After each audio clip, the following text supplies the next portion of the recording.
ISLAMABAD Reuters. When hardline Pakistani Islamists signed an agreement with the government on Monday to end a crippling blockade of the nation's capital, the text of their deal concluded by thanking the army chief who it said had saved the nation from a big catastrophe.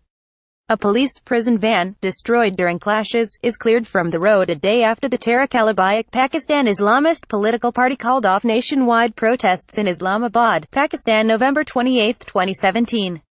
REUTERSFaisal Mah. The effusive praise for General Qamar Javed Bajwa's role as mediator has triggered some concern among moderate politicians and criticism from a judge in Islamabad, where 36 hours earlier the civilian government had called in the army to restore order after police clashed with the entrenched Islamists. 7 people had been killed and nearly 200 wounded in an unsuccessful police-led operation to clear the Islamist protesters, who accused a government minister of blasphemy.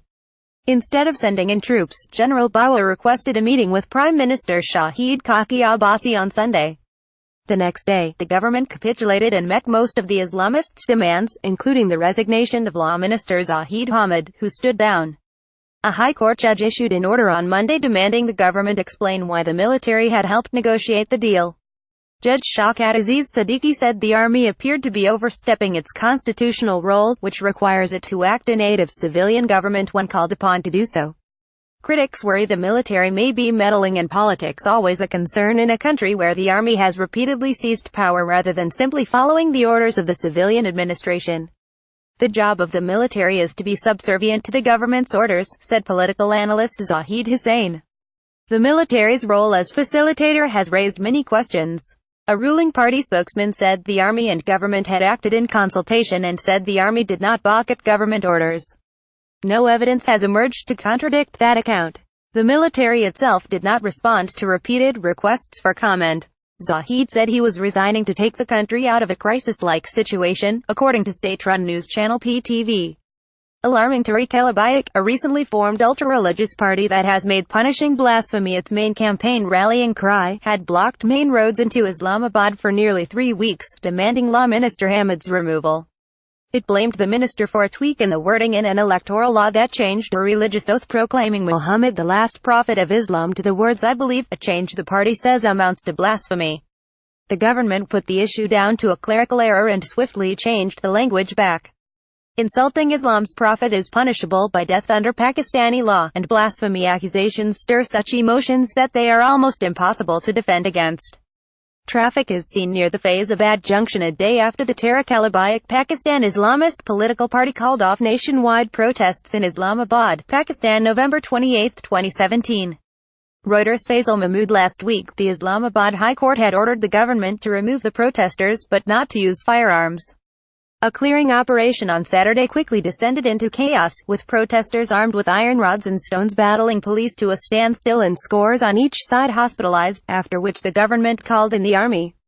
In an order made at a follow-up hearing on Monday, Judge Siddiqui said it appeared that the role assumed the top leadership of the army is besides the constitution and beyond its mandate.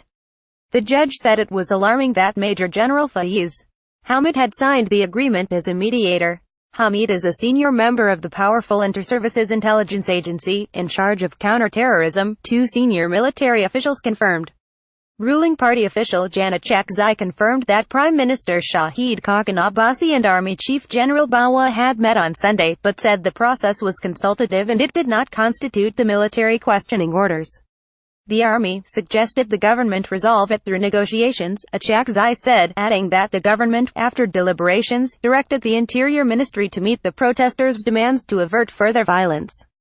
It was affecting the whole country, he said, adding the government had yielded in the larger interest of peace and maintaining law and order. TehrikeLabaik leader Qadim Hussain Rizvi gave his account of the army's role in ending the standoff at a news conference on Monday. So the general took personal interest and sent his team, saying we will become the guarantors, and have your demands fulfilled, Rizvi said. So we said, all right. That is what we want. The military's press department did not respond to questions about Rizvi's account. Tensions between the military and the ruling party led by former Prime Minister Nawaz Sharif have occasionally broken out into the open.